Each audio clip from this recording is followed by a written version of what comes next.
Oyagala omukolo gw'ogwenjawulo gubeere n'ebijjukize mu nnyumba yo? Kankwanjulire ba King Montage Photo Studio. Ffe bakafulu mu kkuba ebifaananyi n'okukola video. Olina wedding, birthday party, kukyala, nika, baby shower, photoshoot oba music shoot na buli kimu kyonna ky'oyagala. Ffe tusobola okuwa ebijjukize ebirungi eri ebirooto byo. Ate nno mwana wattu kusintiiza omuntu wa bulijjo. Tusange Nankulabe ku Bitaala ku Prime Tower Level 3 Room D04. Okumanya ebisingawo tukubire ku namba zino: noti 7 noti 2 emu noti 4 emu 25 oba noti 755 3 7 oba noti 777 noti 23 4 noti 5. King Montage Photo Studio. Ffe tusobola okuwa ebijjukize ebirungi ate nno mwana wattu kusintiiza omuntu wa bulijjo.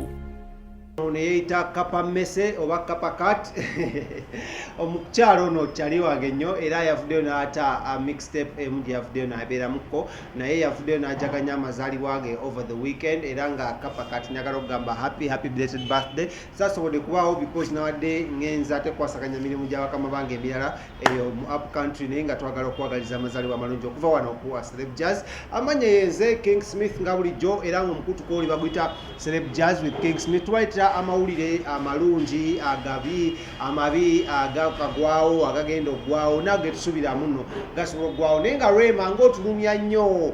Rema tuludde okuwulizaako ogamba otya Evelyn Namulondo with the family mugamba mutya.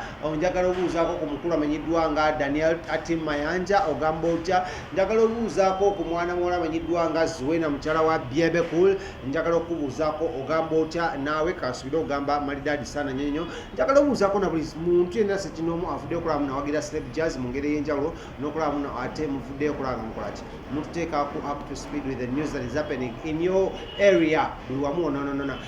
Bateekamu ssente njagala nnyo boogerako kubanga batuvimbisa batuteekamu ssente era nga wano si balala be bannaffe aba King Montage bakugamba nti nno beeyita aba King Montage Studios. Awo ennankula yo ku Bitaala w'otuukawo bakubireko ku 0702 104125 oba 0755311731 bajja kutuusako emirimu gyabwe mu bungi nnyo. Bakwata embaga, those are weddings, bakwata okwanjula, those are introductions, bakwata graduation party nkimanye abane Makerere January abagenda kuba batikkira sino okuva mu universities ez'enjawulo. Bakwata music videos, bakola obulango ba marketinga bintu nnyo byebakola.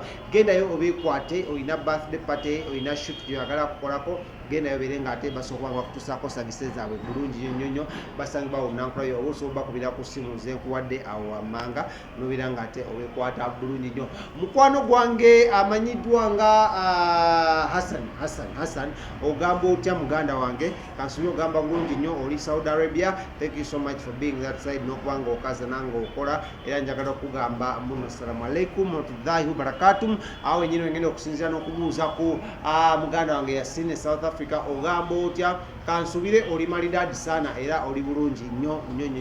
Munange nono kapa kati yavuddeyo nanyonyola ku mbeera gyali mu kuyitamu mu bisa bino ebya karantini era ng'ono yavuddeyo n'agamba muno takyayambala na buli bugoye bulagati omanya alina tatu ennene nnyo bwetu ku kisambi yagali takyalina najjabwambalira because yawambaliranga nnyo abantu amanyikiddwa nga baani nga bafans naye takyasobola ekyokubeera kuza kyatambula kiro nti gyanayambalira obugoye obwo emisana tasobola zambala. So n'agamba gavumenti nakubira gavumenti omulanga mu bigambo bye yavuddeyo napostinga wali ku mukutu gwe ogwa social media we yavuddeyo n'agamba ata yagambibwa ati yagaye muno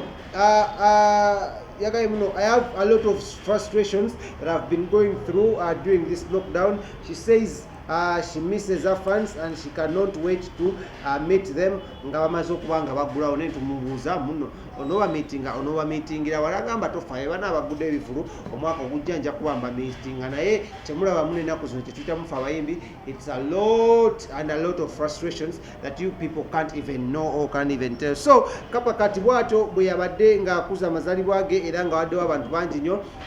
Muvubuka amanyiddwa nga Unknown naye nagambye Unknown tojja kulya yabaddewo nnyo. Bexa DJ yabaddewo DJ Nimrod yaddewo nga bajaganya birthday ya mwana muwala amanyiddwa nga Kapa Kati n'empoozama by the way Spice Diana akamala okuuza birthday. Spice Diana happy belated birthday. Tetwasobola kufuna budde okuwishinga birthday naye nga itaka mu King Montage obeere nga bakubayo ebifaananyi 2,356 ate obeere nga naawe okitwala nga oli malidadi sana nnyo. So yoyo omukulu amanyiddwa nga Kapa Kati ne birthdays ezinjala ezaddewo over the weekend ne week ewedde tasobola kubeera wano ate nembanga ate mutuzisaamu wamu se kyokka omukulu amanyiddwa omukyala amanyiddwa nga Nava Gray mumumanyi akuyimbira akayimba nga nteredde noonyomu n'olala bungi nnyo bwe sisasobola kubanga njogera naye nga Nava Gray ono abaddewo era nga ali under Talent Africa Management era nga yabeerako muko Rated Next, was it Rated Next? Yes, Rated Next. So omukyalo oyo yavuddeyo nayogera ku baana ab'obuwala abatulugunyizibwa mu bino ebiseera bya lockdown era nga yagambye muno every child must know that they are perfect the way they are. Therefore, abstinence is the best way to protect themselves. So yagambye buli mwana yenna ddala omwana omuwala olina okubeera proud of who you are. N'ekikula kyo n'engeri Mukama gye yakutondamu oba gye yakuwundamu oba gye yakubumbamu ontegedde nnyo. So no one should actually come at you and tell you that you're not enough, you're not good enough, you're not beautiful, somali nakusooka kweyerusa okuba nga oli wakabi. No, yagambye teriyo muntu n'omu alina kujja n'akigamba wabula yagambye muno ekisooka buli mwana ena kyalina okukola kwe kwegendereza ennyo oba okwabustaininga okuva eri ebikolwa eby'obuseegu, ebikolwa ebitajja mu mpisa yaffe ekina-Uganda nga okwegatta n'okwegalabanja n'abasajja n'okuba ate mu mbeera ezifaanaganako bwe tukyagaliddirafu. Abstinence is the best way to protect themselves. N'akubira omulanga abaana ab'obuwala n'agamba muno engeri okwekuuma naye kyokka kisobola okuyambamu okulaba ng'okolaki ng'obeera weeyongera maaso. So that was it for you kuva Nava Gray era ng'ono munnange yavuddeyo natandikawo n'engeri ya Charity egenda okuba ng'ekolaki ng'egezaako okusomesa abaana bano n'okubalabirira okulaba muno babeera nga bakolaki bafuna nabo engeri gye basanyusamu obulamu bwabwe n'okweyongerayo maaso. Amanya nze King Smith abateekamu ssente sibala be bannaffe aba King Montage Studios wali enankulabye ku bitaala awo obakubireko ku 0702 10 41 25 0702 10 bajjako bakutuusako ebintu bino mu bulungi nnyo okuli embaga, okuhinjirwa, okuwoowa, anika, simanya byonna bagenda kwawe kutuusako obeere ng'ate naawe weekolaki wenyumiriza mu mulimu ogwo bakubireko ku 0702 10 nze King Smith katono nnyo tujja kuba tukomawo ate olunaku oluddako.